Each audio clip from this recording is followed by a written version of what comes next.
자, 본격적으로 강의를 할 때는 제가 강의에 좀 더 집중을 하기 위해서 화면은 끄고 음성만으로 진행을 하겠습니다. 일단 이 양자 문명이라는 표현이 여러분들한테도 굉장히 생소할 것이고 전혀 대중하게 잘 알려지지 않은 표현인 것이 사실이에요. 왜냐면은 제가 만든 그런 표현이니까요. 일단 양자역학이란 것이 만들어진 게 올해가 딱 100주년입니다.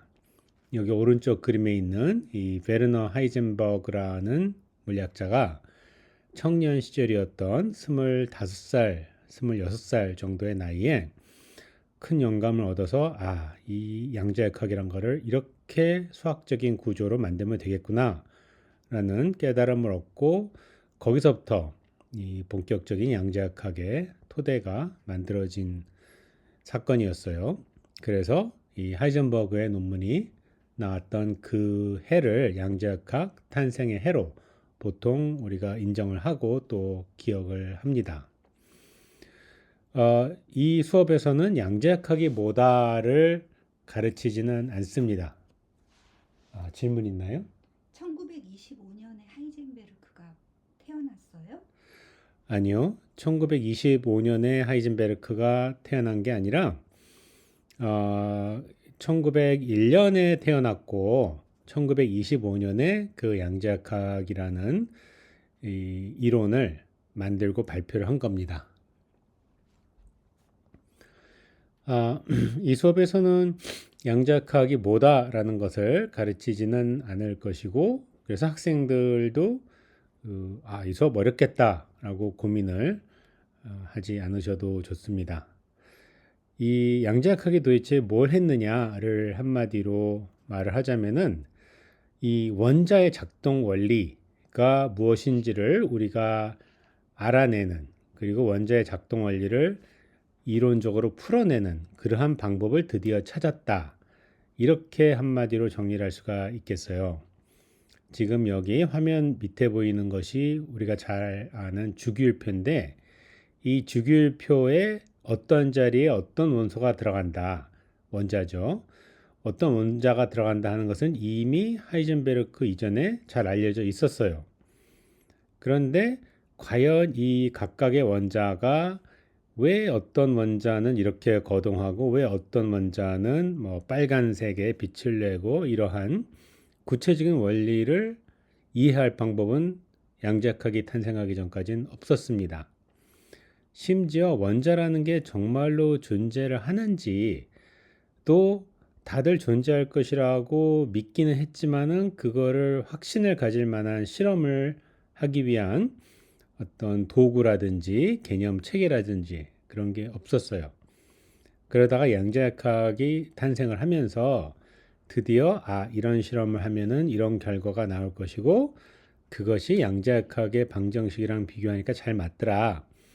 그래서 우리는 원자라는 것이 정말로 존재하고 원자가 이러이러한 원리에 따라서 거동을 하는구나 라는 거를 이제 자신감을 갖고 이해를 할 수 있게 된 거죠. 다시 말하면은 양자역학 이전에 원자라는 것은 인간의 반쯤은 상상 속의 어떤 존재라고 볼 수밖에 없었어요. 고대 그리스 시절에 데모크리투스라는 사람 혹은 그 이전부터 원자라는 것은 더 이상 자를 수 없는 어떤 존재라는 뜻인데 그런 존재가 있을 거라는 예측은 무수히 많이 했지만은 그걸 정말로 실험을 통해서 정말로 원자가 있다라고 증명하는 것은 굉장히 어려웠거든요.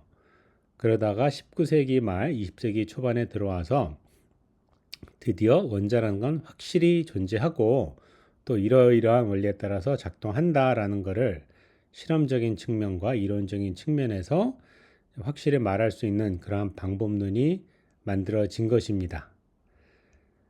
인간과 물질과의 관계 자체가 양자역학이 탄생하기 이전과 이후가 달라졌다. 이렇게 볼 수도 있어요. 왜냐? 그전부터 물질은 우리 주변에 늘 있었지만은 우리는 그 물질이 왜 어떤 원리로 작동하는지를 잘 모르고 대충 철이라는 거는 뭐 두들기면은 약간 모양이 바뀌는구나. 그래서 우리가 잘 두들기면은 원하는 모양, 칼 모양도 만들 수 있고 무슨 항아리 모양도 만들 수 있고 이렇게 감으로 다루는 그러한 어떤 대상이었고, 그리고 물질이란 거는 이미 자연에 존재하는 것이었어요.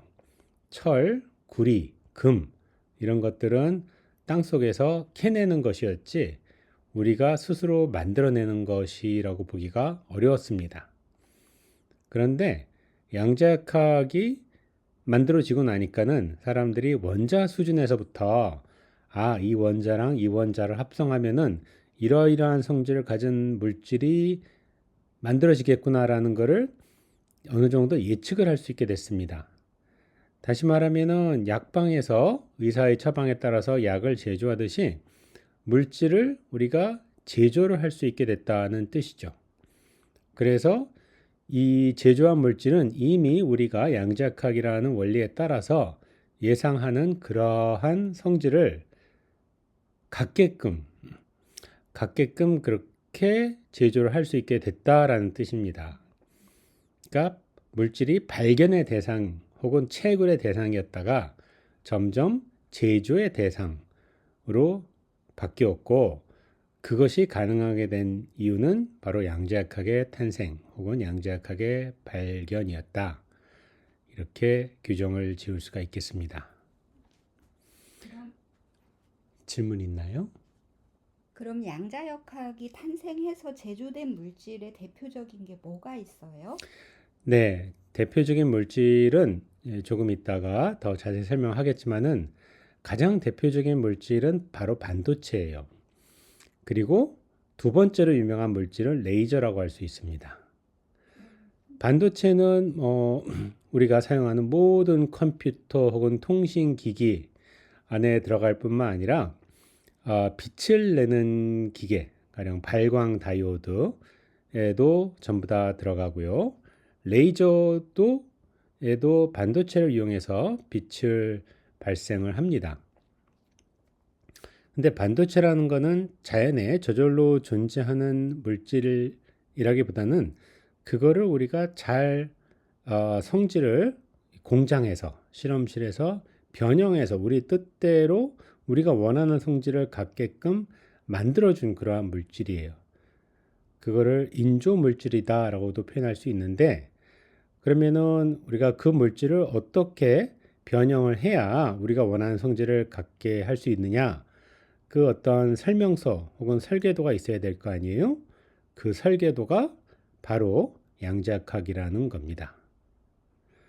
또 레이저도 이 자연에서 발생하는 빛과 얼핏 보면은 그다지 다를 바가 없지만은 굉장히 뚜렷한 특징이 뭐냐? 굉장히 단일한 색깔을 낸다는 거죠.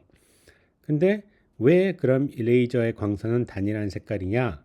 여기에 양자역학적인 그 비밀이 들어 있습니다. 차츰 설명을 하겠지만은 빛은 광자고 광자의 어떤 결말점성이라는 것을 우리가 잘 이해하고 그것을 제어하는 방법을 알아냈기 때문에 레이저라는 그러한 도구를 또 발명할 수가 있었던 거죠. 그리고 레이저는 지금 산업 혹은 우리 생활 곳곳에서 아주 필수적인 도구로서 중요한 역할을 하고 있고, 또 이 요즘은 통신 시대를 우리가 살고 있잖아요. 근데 통신에서도 대단히 중요한 역할을 하고 있는 게, 예전에는 통신이란 것이 이 구리선을 통해서 신호가 오고 갔었지만은 요즘은 그보다 훨씬 빠른 속도로 신호가 오고 가는 것이 가능해졌는데, 그것은 첫 번째로는 광섬유라는 물질을 발견했기 때문이고, 두 번째로는 그 광섬유를 통해서 우리가 빛이라는 형태로 정보를 주고받을 수 있게 됐기 때문입니다. 근데 광섬유를 통해서 움직이는 그 빛은 그냥 이 전구에서 나오는 빛이 아니라 바로 레이저 혹은 발광 다이오드, 이렇게 굉장히 특수 제작된 빛이란 말이죠.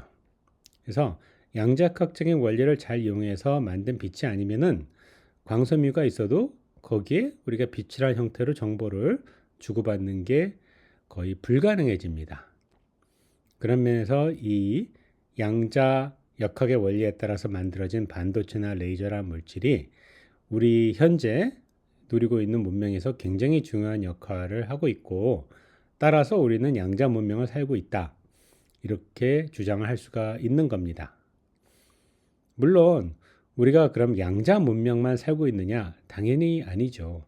석기 시대부터 사용했던 어떤 돌로 된 도구, 철기 시대부터 만들었던 칼, 솥, 이런 것들도 지금 여전히 사용을 하고 있고, 그 다음에 전기 시대 때 사용했던, 그때부터 만들어졌던 뭐가 있을까요? 전기 다림이라든지 전기 냉장고 등등 그런 물건도 다 사용하고 있죠. 그리고 아무리 핸드폰, 레이저가 이런 게 발달했다고 해도 기본적으로 전기가 없으면은 어떤 기계도 작동을 못 하죠. 근데 그럼 전기를 발전을 먼저 해야 되는데, 전기 발전이란 것은 전적으로 전기 문명 시대에 만들어진 그러한 전기 문명의 산물입니다. 그래서 우리는 그 철기 문명, 전기 문명, 그러한 이 선대 문명의 토대를 바탕으로 해서 그 위에 양자 문명이라는 층을 하나 더 쌓고 그동안 살아왔다, 이렇게 보는 게 올바른 관점이라고 저는 생각을 합니다.